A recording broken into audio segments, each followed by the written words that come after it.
we just get to thinking and realizing the basic truth, which is that the 99%, the average group of humans, the majority of the individuals who operate with some degree of inferior conduct, operate the way they do because they obviously need an incentive to be a better person. Now, what that means is, or how that translates is, people seem to need a payoff for being the right thing, doing the right thing, and operating as they should to begin with.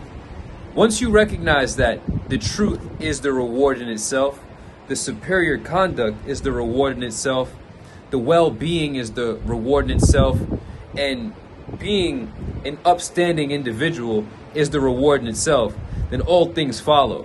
Now, I've come to this conclusion and I've arrived at this point in my journey because I'm an individual who learns from mistakes. The greatest people in this existence have either learned from their mistakes or have learned that mistakes exist. The fools who have passed through time and who have come through this window of eternity we call the temporal plane and exited living lives of depression, anxiety, stress, uninspiring. These individuals are the same individuals who seemingly don't believe that mistakes exist. So, why your world is yours. It was through the abrasions of the mistakes I was making that helped me get down to the bottom line, which is that superior conduct is the only answer to life. Now, everybody's looking for a payoff. They're like, so what's the reward? What do I get for being a good person? You get to not exist afflicted and retarded. You get to exist in a state of existence that is other than stressful, depressing, and anxiety filled, and damn near just fucked up. You feel me? What makes you, what incentivizes you to remain inferior and to consistently reap the repercussions of your own poor decision making? To consistently live in gnawing anxiety about your finances, to live in consistent physiological discomfort because of your poor health management skills, to consistently live anxious and depressed because you're not living up to your fullest potential. Now, if you can tell me what incentivizes you to remain as such, other than the fact that you're a low effort giving, low energy willing to give, just selfish sucker who rather honestly do the least and incur the most, or incur the least injury to themselves by doing the least. So y'all play with death. There was one time I was sitting in a bar and I was, twisted with the woadies and shit. This is back when I was still on stupid time. It's probably the night that I woke up the next morning and I was like, I think niggas is stupid and I'm low-key niggas, right? So I realized that I was stupid, you know what I'm saying, the next day. But I'm in the bar and I'm sitting there thinking to myself, why do people play with death so much? When you drink, when you sedate yourself, when you put yourself under the influence of certain substances, you're going to the threshold of lowered consciousness. Your consciousness gets thinner and thinner to the point where some people even consistently black out, right? And when you black out, you're no longer living in a state of consciousness, a heightened state of awareness at all. So you're basically playing with death, because once you snap back to reality, it's almost as if you died for a moment. You were not aware of your own existence, right?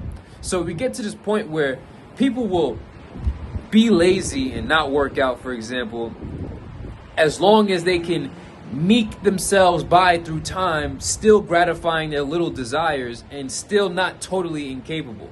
People will smoke cigarettes, drink alcohol, smoke weed, all of these things, and they're operating on minimums, right? So once you recognize that these individuals are like, all right, I'm gonna be the bare minimum and I'm going to mitigate how much of damage I'm going to be willing to take onto myself, but you're just living this tiny ass life, right? So it just dawned on me that most people will never make it in this life because they don't realize the intrinsic value of simply being a good person, of simply being a valuable person. Everybody's always stressed about money, for example. There's no point, there's no way you can incentivize being broke, like staying broke, you know what I'm saying? And the only reason, like I said earlier in this video, is because you're a low effort, willing to give motherfucker. That's just really what it is, you feel me? So we look at it like, all right, why do you have gnawing anxiety about your fucking money situation? Always. You're always stressed. It's the end of the month. You don't got no bread. You know what I'm saying? Or your money is tight. It's because you make poor decisions. You probably bought a bunch of dumb, consumable, bum shit. You know what I'm saying? Whether that's unnecessary food, unnecessary drink, unnecessary smoke, unnecessary shit. You feel me? But the real reason is that you're simply not willing to give more of yourself and be more for others. There's no reason to stay as a less individual. Now, when you realize, like I said in the past video, the video preceding this, that superior service is the answer to your money problem, then maybe you would want to actually be of value to other people so that you can maybe solve your problem instead of walking through the world demanding that it feeds you for just existing, you dumb, entitled piece of shit. You feel me? Whatever you want, your world is yours. So once we get to this point, we just realize that most people need to be incentivized to be a great person. And that's why I'll never validate myself with anything that I attain. Like any of this material shit, whether it's the muscles, it started with the muscles, then I got a little bit of pocket change, then I get a little bit of scenario change. You feel me? I never validate myself with none of this shit. The only thing I validate myself is with the fact that I'm going to consistently rise and never fail myself, never fail my people, never fail my creator, never fail anybody who's ever believed in me, and consistently dedicate myself eternally to superior conduct. I only validate myself with superior conduct. If you don't notice, I don't give a fuck about none of this shit, bro. And that's the funniest thing about it. The people who will say that they don't give a fuck about the muscles, who don't give a fuck about the money, the fly shit, the cars, the things that being superior conduct can afford you. Wow, okay. People who say that the things that superior conduct can afford you don't matter, don't even have superior conduct to begin with to even be able to afford it. You feel me? So whatever you want, your world is yours.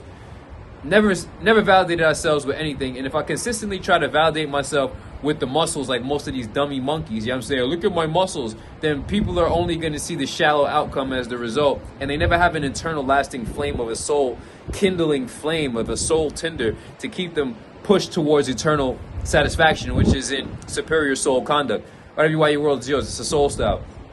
So even back when I have a video at the beginning of this video journey, it's called Spiritual Vehicle, where I was sitting in Dean CrossFit, I said it's perverse incentives. I don't give a fuck about the muscles. The muscles come when I act in accordance with the demands of my soul to be a stronger, more integritous, high work ethic having being. The money comes with simply superior service to others. So I need to become good at being valuable to others in some way, which I definitely have. And there's nobody in the world as Sheikhy Chic. Now, there are many coaches out here, but there's definitely no other Sheikhy Chic. And they're not going to be able to deliver to you what Sheikhy Chic will be able to deliver to you. Now, everybody can give you a workout program. You're not going to pull up to us, the highest, the elites, the most rare, the most refined, the most unique in all of existence, right? You're not going to pull up to the modern day leaders of the minds and just pull up for a workout program. You're not going to do that. Each of us are more or less, and this is not to advocate for shirk, this is not to advocate for polytheism or anything. You know what I'm saying? One sole creator of all creations. This is simply to say, symbolically, we are like the pantheon of the gods of Olympus, or the pantheon of the gods of Egypt, where each individual god is a symbol or representation of a pinnacle of particular expression. Ares is the god of war, Hades is the god of the underworld, Zeus is like Honcho, you know what I'm saying, Achilles, XYZ, Aphrodite, XYZ, Horus, XYZ, Isis, XYZ. Now they all represent Krishna, XYZ. They all represent attributes highly personified of human capacity to the highest degree. So when you pull up to me, know that you're pulling up to one of the demigods, you know what I'm saying, on the planet, who have a heightened superior degree of enlightenment that is meant for you to actually know yourself. I'm a gateway drug, just like you try to use a gateway drug to understand life. We are now the gateway drugs, you know what I'm saying? Because once we recognize that, once you realize through the best kept secret that you are a substance, then you are a gateway to an experience of consciousness. Now, that's what we are. I'm a gateway drug into true enlightenment. Once you start fucking with me, it's not about no dumb workout, you know what I'm saying? Once you start fucking with the other head honchos, you know what I'm saying, and the other Olympians, let's just call them, you know what I'm saying? You're going to pull up to them for a specific type of energy. Whatever you are, your world is yours. Consider the vibrations raised. If you need to be paid to be a good person, to do the right thing, to operate superior conduct, to not fuck your own life, then guess what? You're a conditional motherfucker, and that's why you're never gonna make it. They talk about unconditional love. Unconditional love is not force-feeding people bullshit and having people accept your low-ass standards in life. Unconditional love is you rising and putting your fucking feelings to the side and being everything that you're supposed to fucking be and more continuously and eternally for eternity. Wherever you are, your world is yours. Consider the vibrations raised. Only the wise will rise. If you get offended at any of this shit, good. Go suck a dick, you know what I'm saying? And just keep it gangster, you know what I'm saying? Yeah, whatever you are, your world is yours. Evolution, only solution. Allahu Akbar. That's a fact.